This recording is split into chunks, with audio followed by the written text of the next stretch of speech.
mbote mopanzi sango.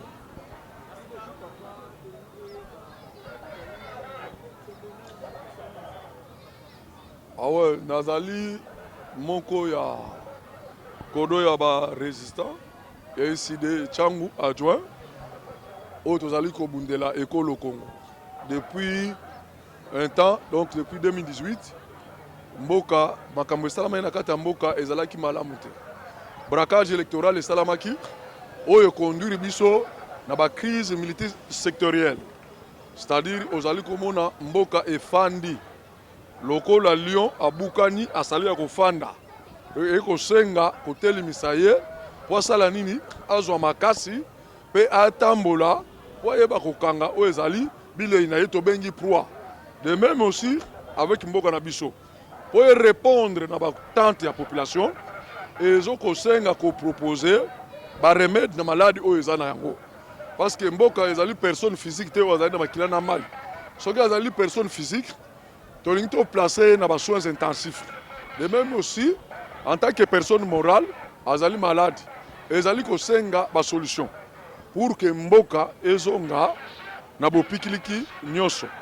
Yango omoni depuis 2018 crise à légitimité, donc l'institution oyo utaki na maponami ya 2018 peuple azali kondima yango te pe ezali na makoki te ya korépondre na babesoin ya population.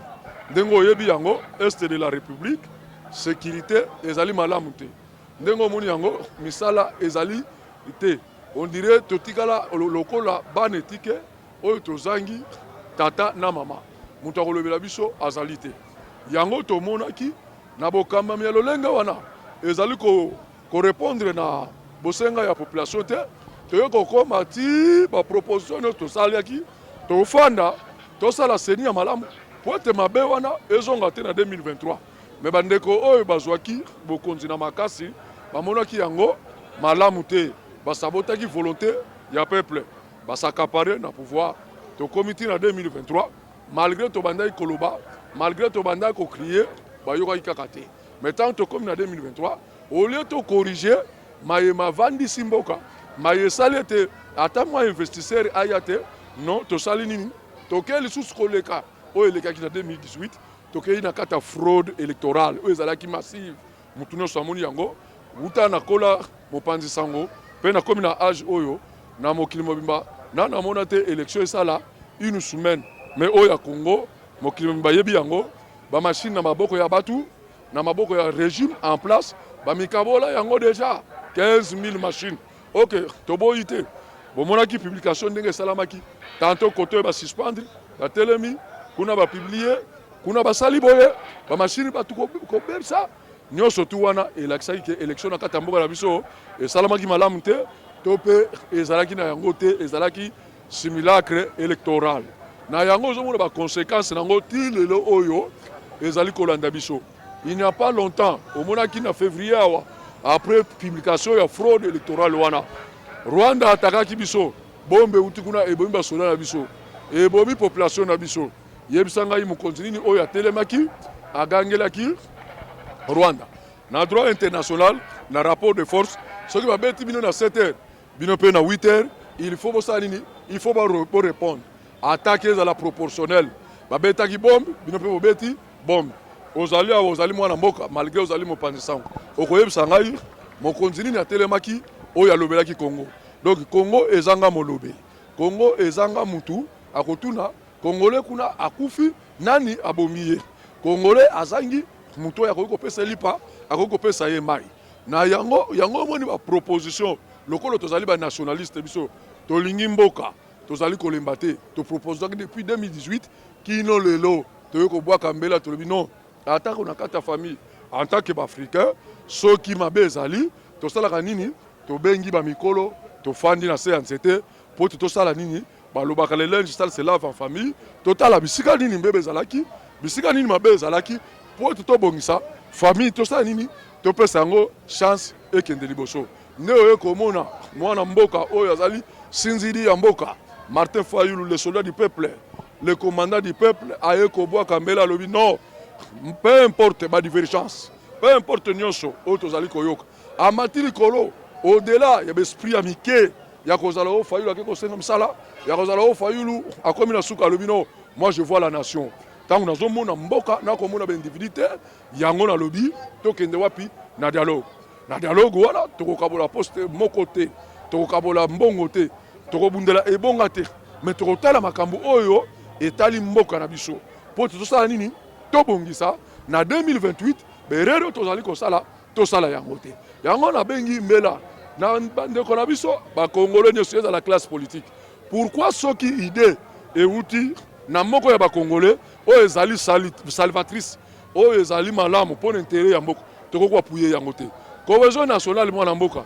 soki otali na kati ya préambule na ebandeli ya constitution na biso balobi nini nous le peuple congolais ezali bomoko te ntango tomoni sikoyo ezali déchiré tokosala nini il faut tovanda totala place nini tolingi tokamona peu importe batribi betini batendance peu importe baidéologie na biso peu importe baambition na biso peu importe les intérêts égoïstes avant tout le Congo toyebi non ata ozali ya vita ata ozali ya imana ata ozali ya mazembe mais lelo parce que ezali équipe nationale biso nyonso tosala sélection tobundisa nani mboka ya bapaya ndenge moko mpona Congo tozali kosenga dialogue ezali capital sans dialogue Congo ekokende liboso te tokozonga kaka ndenge tozalaki na 2018 na 2023 na 2028 mpe tokozonga mpe kaka na sele ya bowumbu ndenge nini bayebisa ngai bisika mabe dialogue ezali mbala liboso depuis 60 jusqu'à ce jour Congo etambusamaka kaka na badialogue na 90 tomonaki conférence na 2013 avec Joseph Kabila tomonaki yango na 2016 tomonaki yango avec Joseph Kabila bon mpona nini même bakoko na biso bachombe balumumba basala badialogue ndenge nini dialogue oyo ya lelo mpo mwana mboko oyo ya lelo alobi no tokende na dialogue bato bamoni yango mabe bayebisa ngai bisika nini dialogue ezali mabe parce que mboka ezali kokende malamu te kuna nde tokofanda tosololi makambo ya mboka donc mpona kokende kosukisa yo mopanzi sango sans dialogue nayebisi yo bato bakopesa biso raison lelo te mais plus tard bakopesa aigle raison makambo elekaki alobaka na 2018 bato balobaka te asuki aza nde façade avec les réalités politiques azali eloko akoloba te mais suka société ya Martin Fayulu azalaki na raison Martin Fayulu azalaki na raison makambo oyo alobaki yango mpe lelo atali alobi non on ne doit pas détruire le pays on a un intérêt égoïste il y a un groupe d'individus oyo balingi bakanga mboka en otage mais biso tozali komona mboka tozali komona ekolo tozali komona tribité tofanda biso nyonso to réfléchir totala lolenge nini esengeli to corriger berere pour que lobby ezala malamu voilà mopanzi sango tina ya dialogue oyo tozali kosenga en tant que nationaliste c'est pour l'intérêt de notre pays.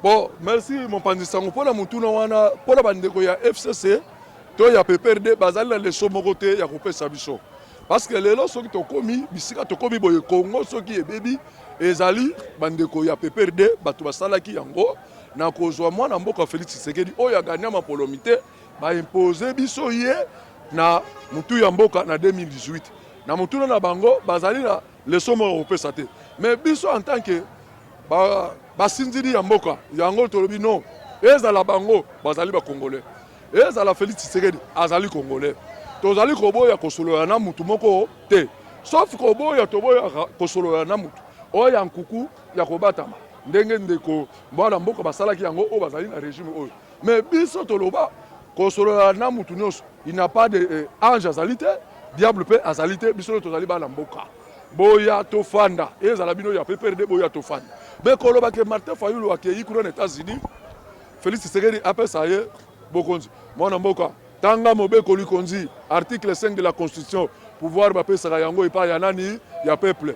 Félix apesaka pouvoir te. Martin Fayulu azali lokola bango te, bakei kozwa yo et pas ya batu ya PPRD, bakei kopesa yo pouvoir. Yango moni azali na devoir ya redevabilité et pas ya batu bapesaki pouvoir. Martin Fayulu soki pouvoir, muto kopesa yango ezali peuple ndenge bapesaki yango en 2018 malgré bango na braquage électoral na bango. Bakei ko changer makambu, bakei ko zwa mutu oyo peuple apenaki te asali nini batie yango. Yango ndo moni tozali na makambu tozali ko bengisela ya dialogue pour que tosali tosolo yango. Tikala yebisa yo na 2017 ba proposer Martin Fayulu azala premier ministre soki bato bayebi te na place ya Chibala. Mais Martin Fayulu alobi non ngana ko trahir peuple te.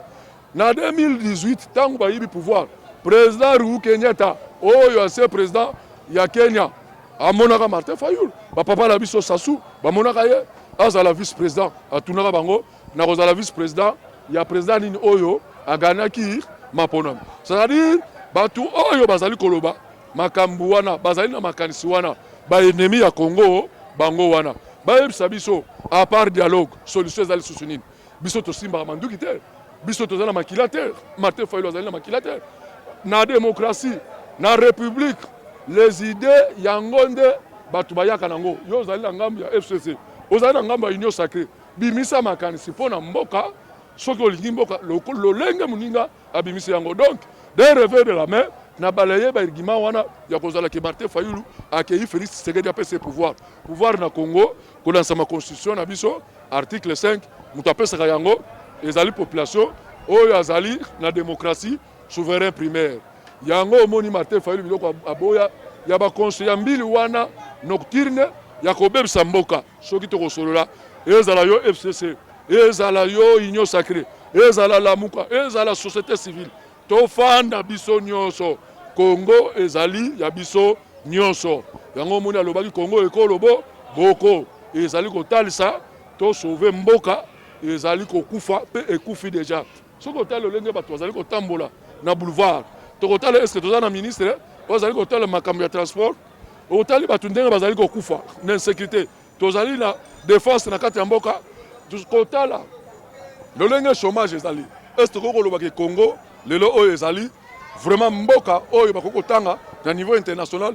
Pourquoi kaka biso tozali kolela na Congo bikolo msusu bazali kolela te. Donc mutu azali kokanisa ndenge wana bango na benemi ya mboka soki tokosala dialogue te ya proposer biso solution oyo esengeli pour que tobima na crise oyo tozali na yango. Donc Martin Fayulu mukolo moko te akokende négocier pour na Congo na mulili mais na butu biso nyonso tozali bana mboka na bango bato bazali kokosela Fayulu makambo wana tikala yebisa yo balongo kuna akeki kopesa ye pouvoir bikolo elekaki akenda kolia mbongo ya Félix Tshisekedi ti lelo ba preuve ezali te akenda kinga kati Fayulu akeki kinga kati ti lelo ba preuve ezali bango moko yo mutu wana te mutu wana tikala kosala biloko wana te. Martin Fayulu ti akokufa akotrahir Congo ata mukolo moko te tozali maboko pembe mais yango te elingi tomona baninga lokola bazali basatana non. Ce sont des frères dans une famille bana nyonso bazalaka na éducation moko te mais bazali tata moko mama moko mususu akoki kolanda instruction ya papa mususu akoki kolanda éducation na balabala mpona bagroupe alors bango nyonso bazali bana ya famille moko. Nous avons qu'un seul dénominateur Congo dénominateur commun c'est le Congo biso nyonso tozali bacongolais toluka bulamu ya Congo na nzela ya dialogue na nzela ya manduki te ndenge bamususu bazali kosala yango. Voilà un peu na mituna otuni na yanolio na banza mwana mboka.